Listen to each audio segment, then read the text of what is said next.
Este domingo que viene, el tercer domingo del tiempo ordinario, es un domingo especial porque será el segundo domingo de la palabra de Dios en la historia. ¿A qué se debe esto y qué podemos hacer para celebrarlo como el Papa Francisco quiere? En un momento te lo explico.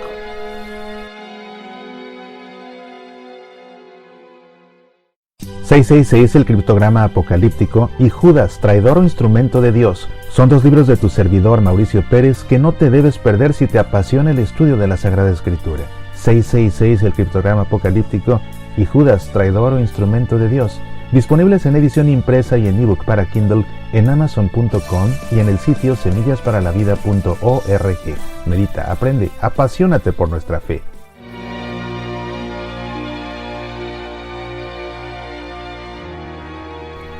Con motivo de la segunda celebración anual del Domingo de la Palabra de Dios, la Congregación para el Culto Divino y Disciplina de los Sacramentos emitió una nota que me gustaría leer contigo.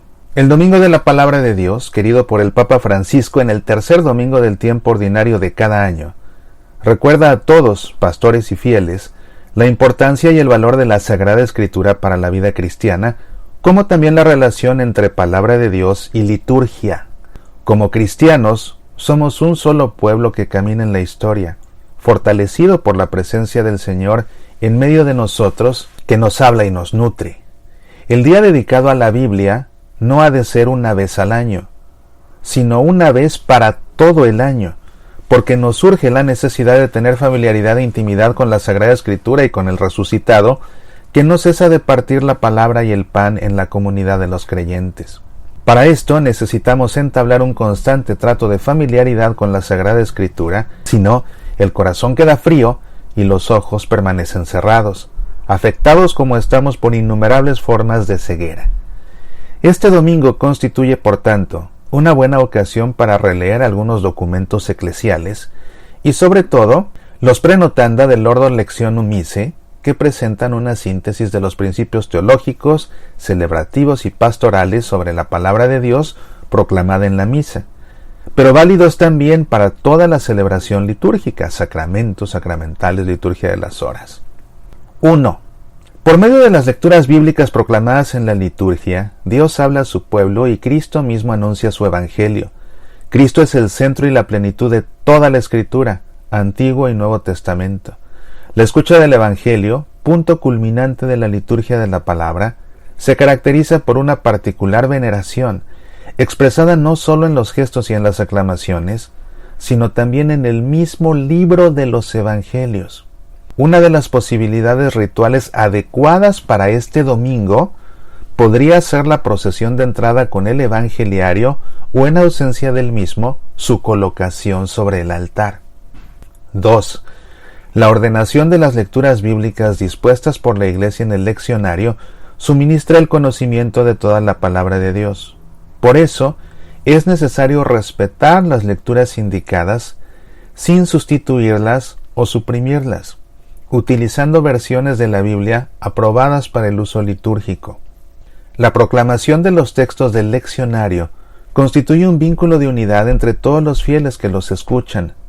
La comprensión de la estructura y la finalidad de la liturgia de la palabra ayuda a la asamblea de los fieles a recibir de Dios la palabra que salva. 3. Se recomienda el canto del Salmo responsorial, respuesta de la Iglesia orante. Por eso, se ha de incrementar el servicio del salmista en cada comunidad. 4.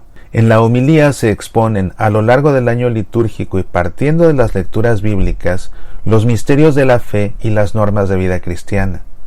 Los pastores son los primeros que tienen la gran responsabilidad de explicar y permitir que todos entiendan la Sagrada Escritura. Puesto que es el libro del pueblo, los que tienen la vocación de ser ministros de la palabra deben sentir con fuerza la necesidad de hacerla accesible a su comunidad. Los obispos, presbíteros y diáconos deben empeñarse en realizar este ministerio con especial dedicación, aprovechando los medios propuestos por la Iglesia. 5. Particular importancia tiene el silencio, que, favoreciendo la meditación, permite que la palabra de Dios sea acogida interiormente por quien la escucha. 6. La Iglesia siempre ha manifestado particular atención a quienes proclaman la palabra de Dios en la asamblea, sacerdotes, diáconos y lectores. Este ministerio requiere una específica preparación interior y exterior, la familiaridad con el texto que ha de ser proclamado y la necesaria práctica en el modo de proclamarlo, evitando toda improvisación. Existe la posibilidad de introducir las lecturas con breves y oportunas moniciones. 7. Por el valor que tiene la palabra de Dios, la Iglesia invita a cuidar el ambón desde el cual es proclamada. No se trata de un mueble funcional, sino del lugar apropiado a la dignidad de la palabra de Dios, en correspondencia con el altar. Hablamos de la mesa de la palabra de Dios y del cuerpo de Cristo, en referencia tanto al ambón como sobre todo al altar. El ambón está reservado para las lecturas, el canto del salmo responsorial y el pregón pascual. Desde él se pueden pronunciar la homilía y las intenciones de la oración universal, y no es aconsejable que se acceda a él para comentarios, avisos, dirección del canto. 8. Los libros que contienen los textos de la Sagrada Escritura suscitan en quienes los escuchan la veneración por el misterio de Dios que habla a su pueblo. Por eso se ha de cuidar su aspecto material y su buen uso. Es inadecuado recurrir a folletos, fotocopias o subsidios en sustitución de los libros litúrgicos. 9. En los días previos o sucesivos al Domingo de la Palabra de Dios, es conveniente promover encuentros formativos para poner de manifiesto el valor de la Sagrada Escritura en las celebraciones litúrgicas. Puede ser una ocasión para conocer mejor cómo la Iglesia en oración lee la Sagrada Escritura con lectura continua, semicontinua y tipológica.